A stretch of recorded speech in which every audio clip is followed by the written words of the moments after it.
confidence in the team. Well, we'll find out shortly. We've an FA Cup winners only policy in the studio tonight. And I don't know who's making that noise, but Alan Shearer is on the commentary gantry alongside Steve Bauer. Alan, it's toasty in this studio. It's a bit noisy as well. I don't know if somebody's sending something on someone's phone. I think it's a joke. I don't know whether you heard it at home. But how's it on the gantry? A bit chilly? Yeah, it's very cold. My ears are cold, so yours will be freezing up here, Gary. What do you see in this game tonight, Alan? How do you see it going? Well, Wolves will feel very hard done by because they felt they scored a legitimate goal and they should have been through to the next round. They'll want to try and rectify that tonight. He's put a similar team out to that game, a couple of changes from that first game. So they'll be confident. They'll go at Liverpool. They know that even though Liverpool have changed their team around, confidence in the football club of Liverpool is not great. So I think Wolves will go after them.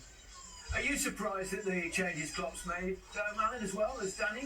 Yeah, I am. I'm really surprised because as a player, you want to put things right. They had a terrible game at the weekend. Those players that played will know that. They would have wanted to get out this evening and change that. But he's changed it. He's put some youngsters in there. It's a chance. He needed some energy. And they've got to bring energy to this team and to that football club because that's the one thing they've been missing, certainly at the weekend anyway. Okay, Alan, keep warm up there as much as you can. Let's hear from both managers who've been talking to Kelly Summers. And Lopetegui, he's commenting. He's clearly made a difference already. They're out the bottom three. They've won a couple of games, going well, and they had a good performance at Anfield as well. Is this a bounce, or can you see progress? Well, I mean, you like to think you can see progress. I mean, consider the last manager won 2 out of 22, and he's already won 2 out of 4. But he's playing a lot more attacking. You think about, under Nunes, there's why Nunes left because he didn't play attacking football.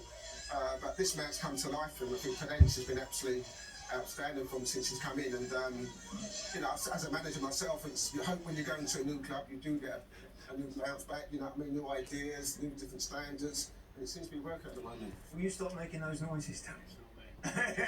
They've been more attacking Wolves, actually. They have. They've taken more risks. I mean, the jury's still out a little bit because they were a bit lucky at Everton. Leon Bailey missed the last-minute chance at Villa. And they did lose to Forest in the League Cup. I mean, he's managed some big clubs, this guy. Obviously, he had the old scandal around when he was at the Spanish manager. He announced that he was going to Real Madrid.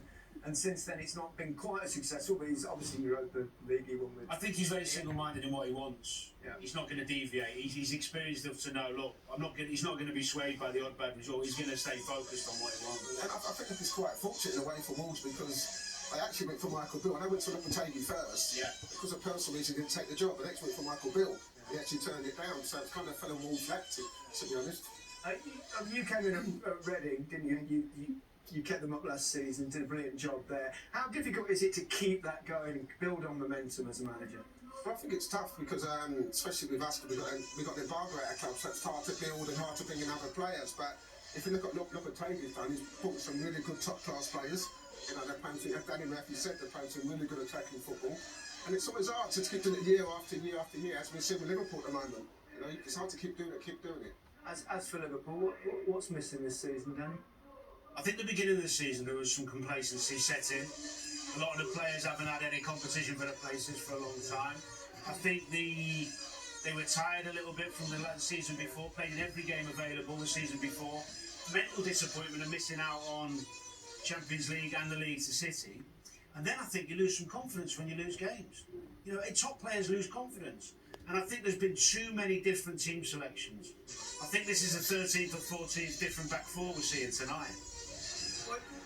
When you were at Manchester United, you were there. There were serial winners, weren't there? How difficult is it? What is the secret to keeping that consistency at that high level? I think it's a case of just staying hungry. I think it's keeping hungry. Once you won one, you want to keep winning one. You love the feeling of winning it, winning the Champions League, winning the league, winning the FA Cup, those type of things. And you've got to manage to keep you hungry. But Danny Murphy's right. A lot of these players have been here for a long, long time, 4 or 5 years. They're pressed and pressed. They've had 3 battles with Manchester City in the Premier League, which has been tough for them. And they've got some major injuries also. Yeah, no time to panic though. I mean, what he's done at this club is amazing, Jurgen Klopp.